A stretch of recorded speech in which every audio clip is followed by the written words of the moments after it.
Hey, I'm Herald sports writer Manny Navarro here inside the bowels of the Citrus Bowl alongside Fernandez and Bill Daley, just wrapping up state championship weekend, the final game of the season. Let's rewind.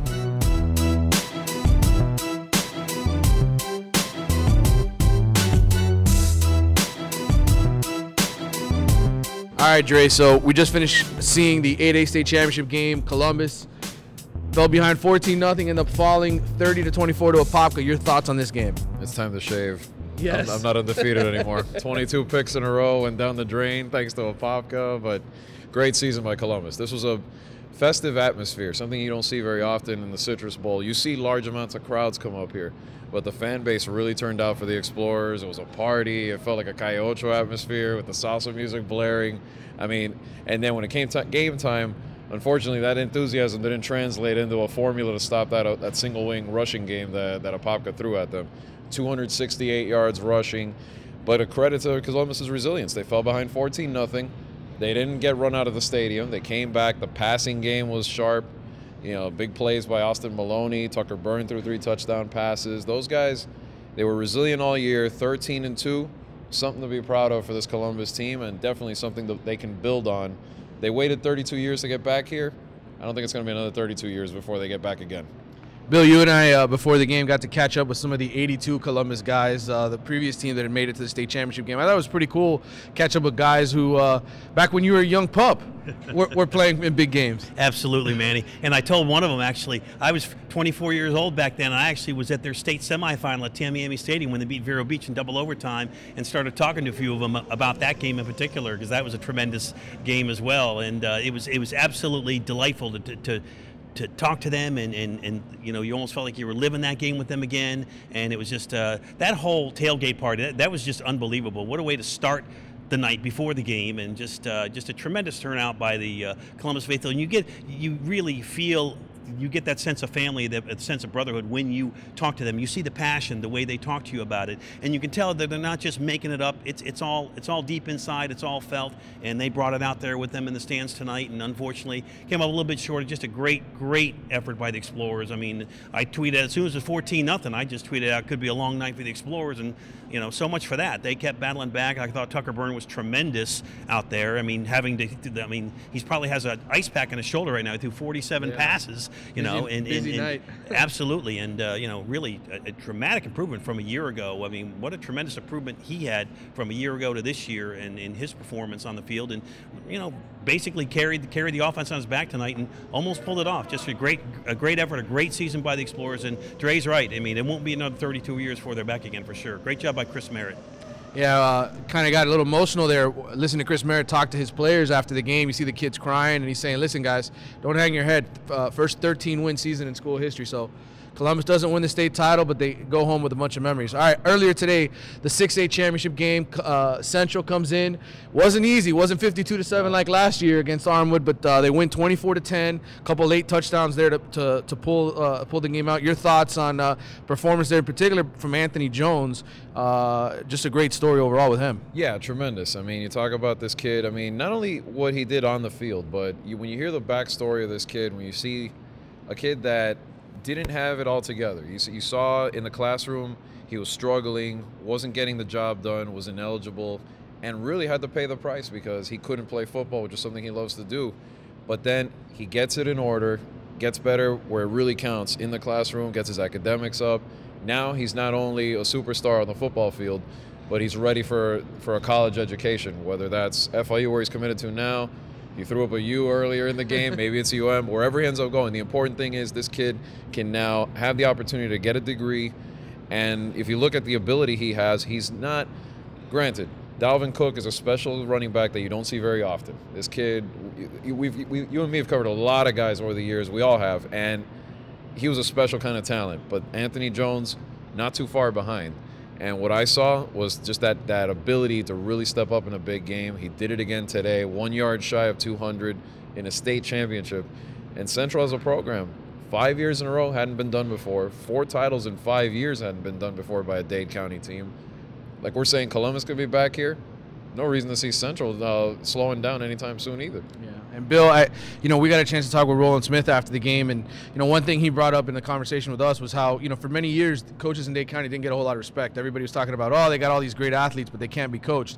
I think when you make it 5 years in a row, and then you come back with a team that loses Dalvin Cook and Joe Yerby, and you still get back to state and win the state title, it says something. Oh, absolutely. I mean, last year after you're seeing Cook and Yerby run right off into the sunset, you figure, okay, then Central football rides off in the sunset. No way, not a chance. I mean, it just I have a running joke with one of the assistant coaches, Coach Buck, on the Central staff. Every year I walk up to him and say, I get up here and say, okay, Coach, how you doing? Good luck, and I'll see you next year now. So and then we did it again this year. I said, Coach, we'll see you in 2015. So it really is amazing.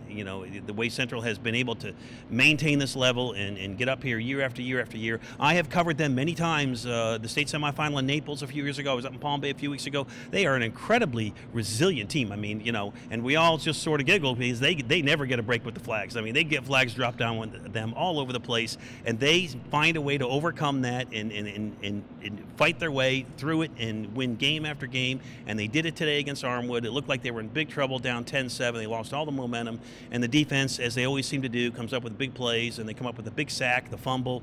They get the ball, they get the momentum back, and they find a way, as they always do, to win the game. And it is just 4 titles in 5 years. It's really tough to do. You see Columbus, like, it was so great that they got up here. Hey, Central, they make their hotel reservations every year. So no reason to think they won't be here in 2015.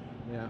3 in a row for those guys. 3 in a row for Booker T. Washington. The biggest thing I take away from all this, guys, is the job that all those coaches have done at Booker T. and at Central. You obviously saw Telly Lockett started the winning tradition there at Central. Ice Harris came back. He started the winning tradition. Now his son's running the thing. We talked about Booker T. last week. Let's talk about the tradition at St. Thomas Aquinas, because that got richer as well. 8 state championships now for the Raiders. Last night, 31-0. We thought maybe it'd be a 70-0 running clock type of deal against Kissimmee Osceola, but still, that defensive effort was pretty impressive.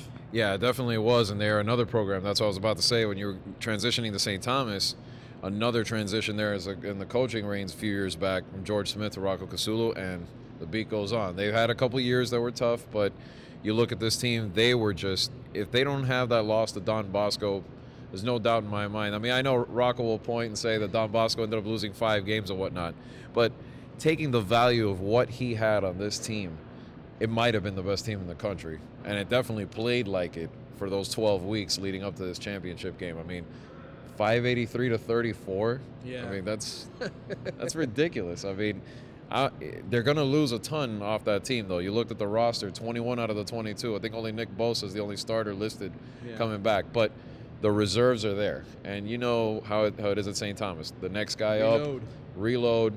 Another team I wouldn't be surprised to see back here next year. Bill, you and I were having an interesting debate, so were a lot of the other sports writers up here. Jordan Scarlett, he didn't have a masterful game last night. Did what he had to do, scored a touchdown over 100 yards, but we were kind of debating, okay, who's the better running back, Walton or Scarlett? What did you finally surmise from seeing Scarlett last night and seeing Walton a couple weeks ago? Well, I'll tell you what I saw. I was still laughing when I got here today. Mark Walton put in his last touchdown pass, put a move.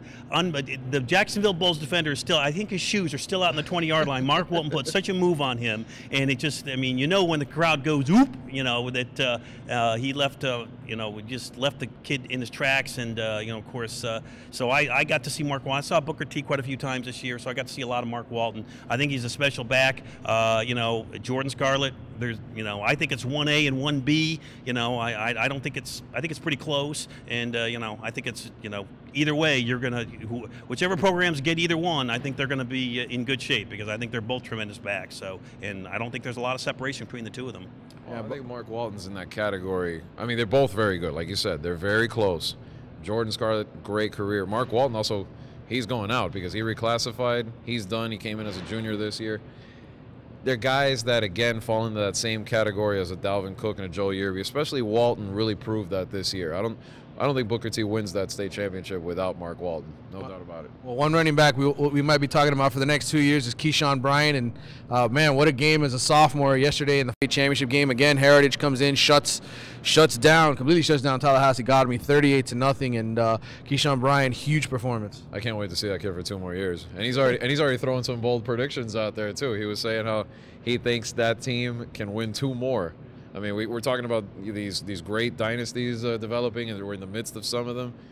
Heritage is on its way right now, 2 in a row already, and they may be the next team to go 3, 4, 5 years or put one of those crazy spans together. I mean, that team is going to come back. The interesting thing with that team, how are they going to be next year without Torrance Gibson at quarterback? He did a lot for that team. We saw it in examples early in the season when they're down at Miramar. Suddenly he comes in and just his presence changes the game. They rally and they win. But like you said, those guys, Mike Rump's done a tremendous job. His goal from the beginning was establish a winning program that consistently will get here year after year and have a chance to win the title, and mission accomplished.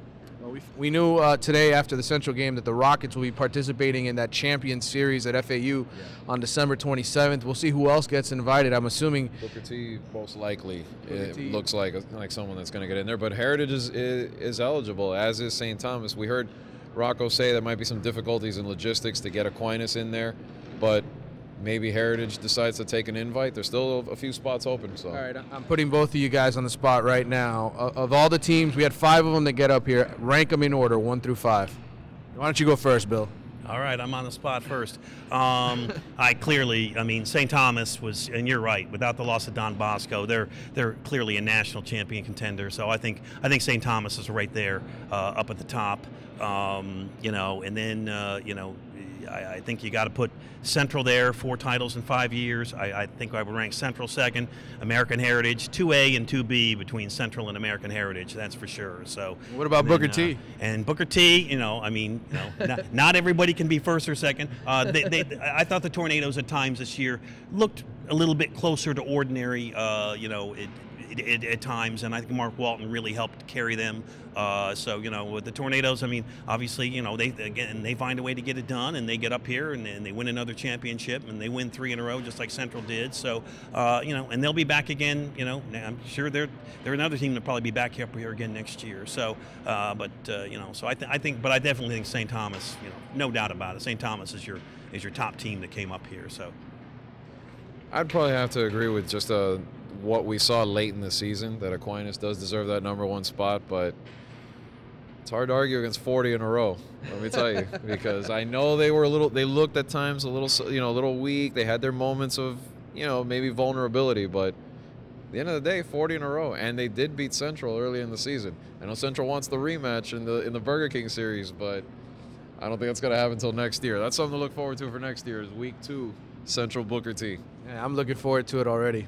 Well, wrapping it up from Citrus Bowl, for Bill, for Andre, I'm Manny Navarro. We'll see you guys next year.